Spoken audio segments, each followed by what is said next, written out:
que des énigmes. Et cela vaut autant pour les êtres que pour les œuvres d'art. Et je pense que, pour moi, le dessin de Seurat, la femme à la voilette, qu'il a exécuté entre 1882 et 1884, en est un exemple frappant. Seurat meurt très jeune, après avoir fait des chefs-d'œuvre comme Un dimanche après-midi à la Grande Jatte, La Parade, Le Cirque. Quand il a à peine 20 ans, et au moment où il quitte les Beaux-Arts, il travaille intensément le dessin en jouant des contrastes de l'ombre et de la lumière, à tel point qu'il arrive à une extraordinaire maîtrise du noir. Et on a parlé des noirs de Seurat comme quelque chose de remarquable, et certains en ont été jusqu'à le comparer à Rembrandt, Goya, Daumier. À ce moment-là, il y a une grande attention portée au dessin chez les artistes plasticiens, et Seurat est loin d'être le seul.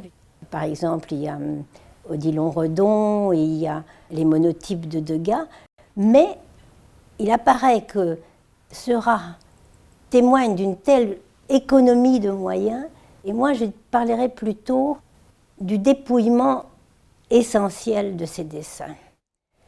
Parce que quand on regarde cette femme à la voilette, on voit que tout se joue entre deux masses de noir, et que de la voilette, Seurat va faire une sorte de masque, même je dirais presque une sorte de petit casque de ténèbres. Quand j'ai vu, moi, cette sorte de chose extraordinaire, de cette ombre sur le visage de cette jeune femme, j'ai pensé à ce qui se passe aussi dans la Médée de Delacroix, 40 ans avant, avec cette visière d'ombre dont Delacroix part son personnage, à ceci près que, curieusement, le petit casque de ténèbres que porte cette jeune femme est beaucoup plus inquiétant pour moi que la visière d'ombre qu'a la Médée de Delacroix. Cette figuration ne renvoie à aucun drame, à aucune histoire derrière. Et même on pourrait dire qu'il n'y a rien de réaliste dans ce dessin. On a été amené à penser qu'elle est assise dans une voiture découverte. Il n'y a rien non plus d'évocateur, comme on pourrait le penser en rapprochant ce dessin du poème de Baudelaire à une passante. De la même façon, il n'y a rien de mystérieux, même à la manière d'Odilon Redon, qui est quand même contemporain de Seurat.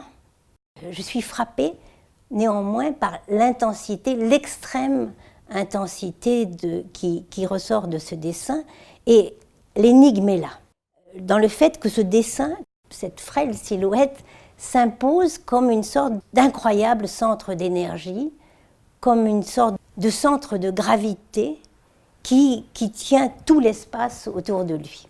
Au-delà même de la force du dessin lui-même, pourquoi cette jeune femme exerce pour moi une telle fascination?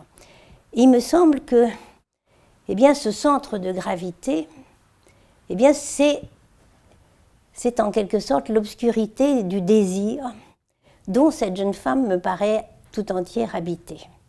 Justement, ce désir dont l'obscurité et la puissance commencent justement à hanter l'essor de la société industrielle en train de se mettre en place. Et ce qui, moi, me fascine dans ce dessin, c'est l'irréductible du désir humain que Seurat me semble avoir saisi là, et d'ailleurs près d'une vingtaine d'années avant que Freud ne nous en dise l'importance décisive.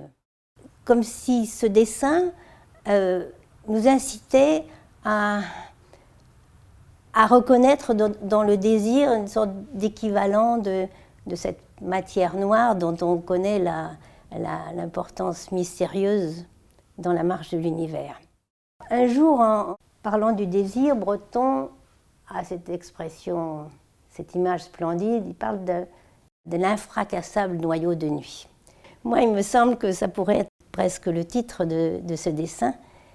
Seurat, là, nous montre qu'il n'y a pas de grands dessins, il n'y a pas de grands tableaux, sans nous faire voir ce que jusqu'alors on n'avait jamais encore vu de l'énigme du monde. Et je crois que, pour moi, cette femme à la voilette en est un exemple bouleversant. La nature est un temple où de vivants piliers laissent parfois sortir de confuses paroles.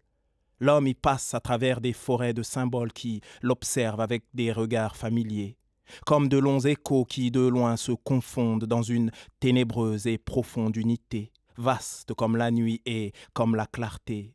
Les parfums, les couleurs et les sons se répondent.